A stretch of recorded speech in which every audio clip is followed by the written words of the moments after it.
Hello मेरे प्यारे बच्चों, आपके अपने YouTube चैनल पीके क्लासेस 92 में आपका हार्दिक स्वागत है। मेरे प्यारे बच्चों, आज का जो हमारा लेक्चर है, जो वीडियो है, वो यूपी पेट का स्पेशल रीजनिंग की हम बात कर रहे हैं, जिसमें हम लोग 5 क्वेश्चन करेंगे। क्योंकि उत्तर प्रदेश जो पेट की परीक्षा है उसमें रीजनिंग के 5 प्रश्न आएंगे। तो नोटिफिकेशन जारी हो चुका है, 3 अगस्त से फॉर्म भरा जा रहा है। जो बच्चे फॉर्म नहीं भरे हैं, वो सर्वर डाउन हो या कोई समस्या हो तो प्लीज़ जो है आप लोग पहले ही फॉर्म भर दीजिए। और 2026 के पेट के आधार पे आप लोग 2027 में बहुत सारी ऐसी वैकेंसीज होंगी जिसके लिए आप एलिजिबल हो जाएंगे। तो आइए बढ़ते हैं आज के सेशन पे, जिसमें हमारा रीजनिंग का टेस्ट नंबर 2 है। इसके पहले हमने टेस्ट नंबर 1 हमने कंप्लीट कर दिया है और ये हमारा टेस्ट नंबर 2 है, जिसका क्वेश्चन नंबर हमारा पहला है। तो बच्चों, यहाँ क्वेश्चन नंबर पहला है कि ए से डी एफ ये जो संबंधित है यह है सी जी जे और एन से। तो उसी प्रकार से बी ई एच आई जो है किस प्रकार से संबंधित होगा, हमको ये बताना है। ठीक है, तो सबसे पहले बच्चों, जब भी अंग्रेजी वर्णमाला के क्वेश्चंस आए तो आप सबसे पहले लेटर की प्लेस वैल्यू जरूर लिखें, मतलब कौन सा अक्षर कितने नंबर पर होता है। जैसे ए जो है अंग्रेजी वर्णमाला पे 1 नंबर पे, और जो सी है वो कितने नंबर पे 3, जो डी अक्षर है यह 4 नंबर पे होता है बच्चों, और जो एफ है वो 6 नंबर पे होता है। उसी प्रकार से ये संबंधित इससे है, तो आप समझें इसका लेटर जो होगा सी का 3 होगा, जी 7 नंबर पे होता है, जे 10 नंबर पे और एन होता है 14 नंबर पे। तो जैसे ही आप लेटर की प्लेस वैल्यू लिखेंगे, आप मान चलिए कि आपके 80% प्रश्न जो होंगे वो ऑटोमेटिक समझ आ जाएंगे कि हमें इसमें करना क्या है। बात समझ पा रहे हैं? आपको ऑटोमेटिक इसमें समझ आ जाएगा कि आपको इसमें करना क्या है। तो सबसे पहले बच्चों, तुलना जो किया जाता है वह पहले अक्षर का पहले अक्षर से तुलना करते हैं। मतलब ये जो हमारा पहला अक्षर है तो पहले अक्षर से तुलना करेंगे। तो ये 1 नंबर है और ये 3 नंबर है, तो आप देख पा रहे होंगे कि इसमें जो बढ़ोतरी हुई है वो कितने की हुई है, 2 की। फिर आप यहाँ पे देखें कि यहाँ 3 है और यहाँ पर 7 लिखा हुआ है। तो बच्चों, जो इसमें बढ़ोतरी हो रही है वो 3 के बाद 4 अगर हम बढ़ा देंगे तो 4 और 3 कितना हो जाएगा, 7 हो जाएगा। तो यहाँ 4 की बढ़ोतरी हुई है। और फिर यहाँ पे बच्चों अगर हम देखेंगे डी और जे की बात तुलना करें तो यहाँ 4 नंबर है, यहाँ 10 नंबर है, तो कितना बढ़ गया है, 6। और यहाँ पे बच्चों अगर हम बात करेंगे तो ये 6 नंबर है और ये 14 नंबर पर है, तो कितना बढ़ गया यहाँ पे, 8। तो आप देखिए कि 2, 4, 6 और 8 की बढ़ोतरी हो रही है। तो बच्चों, जो हम यहाँ पर फॉलो करते हैं पहले और दूसरे से, जो संबंधित है, जो नियम यहाँ पर लगता है, यानी कि जो हम चीज़ें फॉलो करेंगे वही चीज़ें हमें सेम यहाँ पे अप्लाई कर देनी होती है और इसी का संबंध हमें बताना होता है। ठीक है, तो बी जो होता है वह 2 नंबर पे, ई होगा 5 नंबर पे और एच होगा 8 नंबर पे, आई होगा 9 नंबर पे। तो बच्चों, इसमें क्या करना है, सबसे पहले हमें 2 बढ़ाना है। तो जब 2 में 2 बढ़ाएंगे तो 4 हो जाएगा। 4 नंबर पे अंग्रेजी वर्णमाला का अक्षर होता है डी। फिर यहाँ 5 है तो 5 में हमें 4 बढ़ाना है। तो बच्चों, 5 और 4 हो जाएगा 9 नंबर पे होता है आई। फिर हमें यहाँ पे 6 बढ़ाना है, तो 6 और 8 6 हो जाएगा 14 है। तो बच्चों, 14 नंबर पे जो होगा वो एन हो जाएगा। और हमें यहाँ पर बढ़ाना है 8। तो बच्चों, यहाँ 9 है और 9 में जब हम 8 बढ़ाएंगे तो यहाँ हो जाएगा 17 और 17 नंबर पे हो जाएगा क्यू। तो बच्चों देखिए, हमारा आंसर बनके तैयार है DINQ। तो आंसर जो बनेगा DINQ, option number B is the right answer हो जाएगा हमारा। बी ऑप्शन हमारा सही हो जाएगा। तो क्वेश्चन नंबर दूसरे की तरफ बढ़ते हैं कि निम्नलिखित प्रश्न में भिन्न संख्या युग्म को चुनिए। तो बच्चों, यहाँ पे दिया गया है 1, 2, 3, 4, 5। यहाँ 5 ऐसे जो हमारे समीकरण जो दिया हुआ है समीकरण के आधार पे कि 5 ऐसे नंबर दिए हैं, इनमें कौन सा युग्म ऐसा है, कौन सा ऐसा जोड़ा है जो अलग है, यानी कि भिन्न है। तो बच्चों, 4 और 64 का अगर हम तुलना करें तो इसमें हम 4 का अगर हम कर देते हैं क्यूब, तो 4 का क्यूब होगा 64, जिसमें -1 करेंगे तो कितना हो जाएगा, 63। तो ये 63 आ जाएगा। फिर यहाँ की अगर हम बात करें, 1 का क्यूब जो बच्चों होगा वो 1 होगा और -1 करने पर हमें 0 प्राप्त हो जाएगा। तो देखिए, ये पहला और दूसरा दोनों ही समान बन गया, मतलब ये दोनों ही एक ही जाति के हैं, एक ही समूह के हैं, एक ही वर्ग के हैं।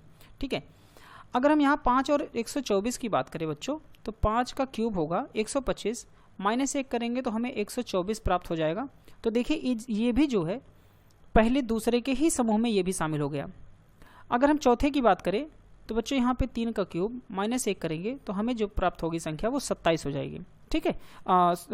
3 का क्यूब 27, -1 करेंगे तो हमें कितना प्राप्त हो जाएगा, 26 प्राप्त हो जाएगा, 27 नहीं होगा। तो जैसे मिलेगा तो ये 1 और 2 3 4 ये सभी के सभी एक ही ग्रुप के हैं। लेकिन बच्चों 5वें की अगर हम बात करें तो 2 का क्यूब अगर हम करते हैं तो हमें 8 होगा, और -1 करेंगे तो हमें कितना बनेगा, 7 प्राप्त होगा, जो कि यहाँ क्या लिखा हुआ है, 15। इसका मतलब ये जो है इस समूह में नहीं है, इस वर्ग समूह में नहीं आता है। तो यहाँ 5वां ही जो होगा ये ग्रुप, ये बाहर हो जाएगा। तो हमारा जो आंसर होगा बच्चों क्या हो जाएगा, सी नंबर, यानी कि 5वां ग्रुप इस भिन्न से क्या है, भिन्न समूह है, संख्या युग्म है 5। ऑप्शन नंबर जो संख्या है वो 5वीं है, 5 नंबर पे जो दिया गया है वही अलग है। तो ऑप्शन जो होगा हमारा सी हो जाएगा। आगे बढ़ते हैं, क्वेश्चन हमारा अगला है कि PRICE। तो बच्चों प्राइस का जो कूट है, कूट मतलब होता है यहाँ पे कोडिंग डिकोडिंग, ठीक है, कूट मतलब होता है कोडिंग। तो जो कूट यहाँ पे जो उन्होंने लिखा हुआ है प्राइस का जो कूट है वह है SVNI और L के लिए, ठीक है, SVNIL ये कूट लिखा है। तो आपसे पूछा जा रहा है कि COST का जो कोड होगा वो क्या बनेगा, बात समझ पा रहे हैं। तो अब बच्चों यहाँ पे कोड हमें बताना है। तो जैसा कि मैंने अभी बताया है कि जब भी आप अंग्रेजी वर्णमाला के देखें तो आप उनके ऊपर सबसे पहला काम क्या करेंगे, अंग्रेजी वर्णमाला की प्लेस वैल्यू जरूर लिखेंगे। तो P होता है 16 नंबर पे, R बच्चों होता है 18 नंबर पे, I बच्चों होता है 9 नंबर पे, C होता है 3 नंबर पे और E होता है 5 नंबर पे। तो बच्चों यहाँ पे भी नंबर करेंगे, S 19 नंबर पे, V 22 नंबर पे, 14 नंबर पे N होता है, I 9 नंबर पे और 12 नंबर पे L होता है। अब ध्यान से यहाँ पे समझे कि इसमें हमें सबसे पहले करना क्या है। तो जो 16 है और 16 के बाद बच्चों हम तुलना करते हैं पहले अक्षर का पहले अक्षर से। तो 16 और 3 जोड़ेंगे तो हो जाएगा 19। फिर बच्चों यहाँ पे 18 है और यहाँ पे कितना है, 22 है। तो अगर हम फिर से यहाँ पे बढ़ा दें 4 तो 18 4 कितना हो जाएगा, 22।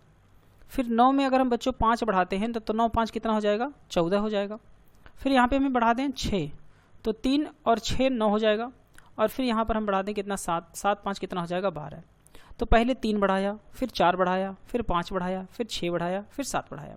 तो वैसे हम यहाँ पर भी बढ़ाएंगे। तो सबसे पहले बढ़ाएंगे 3, फिर बढ़ाएंगे हम लोग 4, फिर बढ़ाएंगे हम लोग 5 और फिर बढ़ाएंगे हम लोग 6। चूँकि यहाँ 4 ही है तो हमें 6 तक बढ़ाना है, इसमें 7 बढ़ाना था। शुरुआत हम 3 ही बढ़ाएंगे क्योंकि 3 से ही यहाँ भी बढ़ना शुरू हुआ था। तो बच्चों इसकी प्लेस वैल्यू 3, 15, 19 और 20 हो जाएगी। तो 3 में हम जब 3 बढ़ाएंगे तो 6 हो जाएगा, 6 नंबर पे होता है F। फिर 15 में 4 बढ़ाएंगे तो बच्चों 19 होगा, जिस पे हो जाएगा यहाँ पे S। 19 में जब हम 5 बढ़ाएंगे तो ये होगा बच्चों 24, 24 नंबर पे आएगा X। और यहाँ पर 20 है और 20 में जब हम 6 जोड़ेंगे तो हो जाएगा यहाँ पे 26 और 26 नंबर पे Z। तो FSXZ बनेगा, FSXZ बन जाएगा। ऑप्शन नंबर जो हमारा बच्चा बनेगा वो बी नंबर बन जाएगा, दूसरा ऑप्शन FSX और Z बन जाएगा। यही हमारा आंसर हो जाएगा। क्वेश्चन अगला हमारा है बच्चों चौथा नंबर कि 6 व्यक्तियों LMN PQ और R में से प्रत्येक की लंबाई अलग अलग है। N Q और P से लंबा है। तो बच्चों जो यहाँ पे N है वह Q और P से लंबा है। तो यहाँ पर Q यहाँ हो सकता है, P यहाँ हो सकता है, या फिर हम इसकी कंडीशन एक और बना सकते हैं कि N लंबा है P और Q से। ये 2 कंडीशन यहाँ बन सकती है, चूँकि N जो है वह Q और P से लंबा है, ठीक है। तो यहाँ पे P जो Q है वह P से लंबा है या P Q से लंबा है, इस बात को हम निश्चित नहीं कर सकते।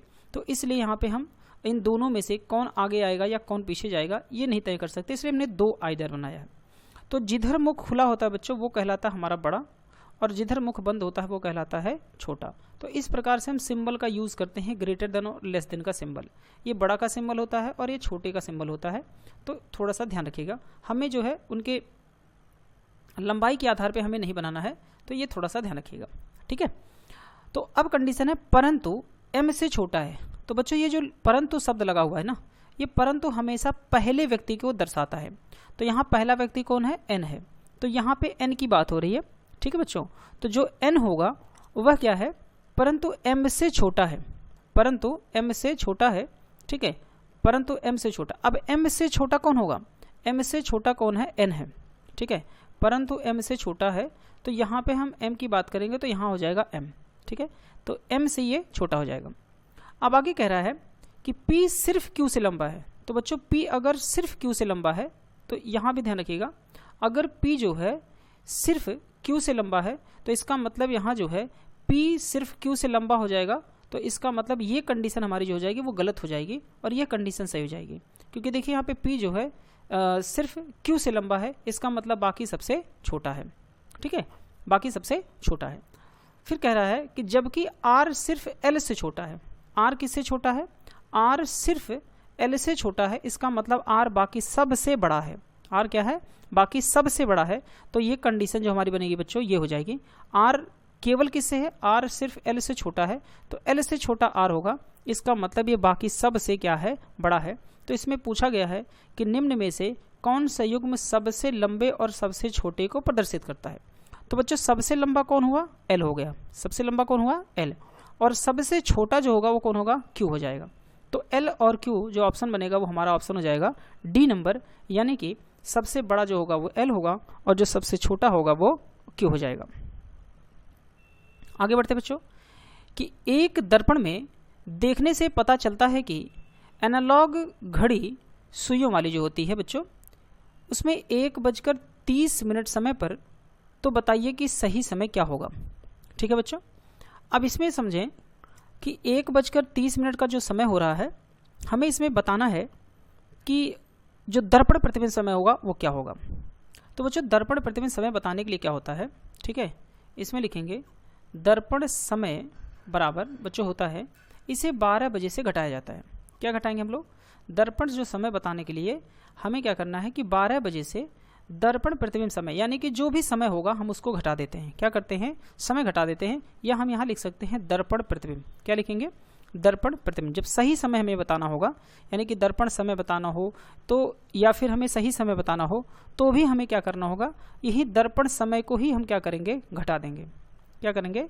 दर्पण समय को घटा देंगे। किससे घटाएंगे? 12 बजे से। आपको सही समय बताना हो, अब ऐसे समझें कि सही समय बराबर सही समय बताना हो या दर्पण समय बताना हो, हमेशा घटाएंगे किससे? 12 बजे से घटा देंगे दर्पण समय, या फिर सही समय घटाएंगे। ठीक है, या फिर सही समय घटाएंगे। घटाना किससे होगा? 12 बजे से। ठीक है, तो अब हमें 12 बजे से घटा देते हैं। समय कितना दिया है? 1:30 पर। तो यहाँ हमें 1:30 को समय को घटाना है। किससे घटाना है? 12 बजे से। ठीक है, तो बच्चों भी यहाँ से समझे, ये 12 जो होता है ना, ये आवर होता है, मतलब घंटे वाली सुई, और ये जो होती है मिनट हैंड होती है, मतलब मिनट वाली सुई होती है। तो अब समझे कि यहाँ 30 है और यहाँ 00 है, तो घटेगा तो है नहीं, क्योंकि बड़ी संख्या से ही छोटी संख्या घटाई जाती है। तो हम यहाँ से क्या करेंगे? उधार लेंगे घंटे वाली सुई से। तो जब उधार लेंगे बच्चों, तो यहाँ पर जो हो जाएगा वो हो जाएगा पूरा 1 घंटा जाएगा, तो यहाँ हो जाएगा 60 मिनट। क्या हो जाएगा? ये मिनट हैंड हो जाएगा 60। तो यहाँ बचेगा कितना बच्चों? 12 में की जगह यहाँ बचेगा 11। अब यहाँ हमें घटा देना है 11:60 का मतलब ही होता है 12 बजे, तो 1:30 को हमें घटाना है 11:60 से। तो 60 में से 30 जाएगा, कितना बचेगा? 30, और 11 में से 1 जाएगा, कितना बचेगा? 10। तो यहाँ पर जो बनेगा 10 बजकर कितना हो जाएगा? 30 मिनट हो जाएगा। तो यही हमारा आंसर हो जाएगा। उसको सुई को जो समय है सही समय बताने के लिए, तो सही समय हमारा होगा 10:30। ऑप्शन नंबर जो होगा बच्चों वो ए हो जाएगा। ठीक है, तो बच्चों ये 5 क्वेश्चन थे। ऐसे ही प्रश्न आपके पेट में आने वाले हैं। सबसे ज़्यादा महत्वपूर्ण चीज़ है आपका डीआई का, क्योंकि 20 नंबर की डीआई आएगी, तो सबसे इंपॉर्टेंट डीआई है, तो उसको अच्छे से पढ़ें। कोशिश करेंगे हम लोग कि डीआई के भी क्वेश्चन मैं सॉल्व कराऊँ आप लोगों को। तो फिलहाल अगर वीडियो पसंद आई हो तो प्लीज़ वीडियो को लाइक जरूर करिएगा, अपने दोस्तों के साथ शेयर करें। मिलते हैं नेक्स्ट वीडियोज़ में।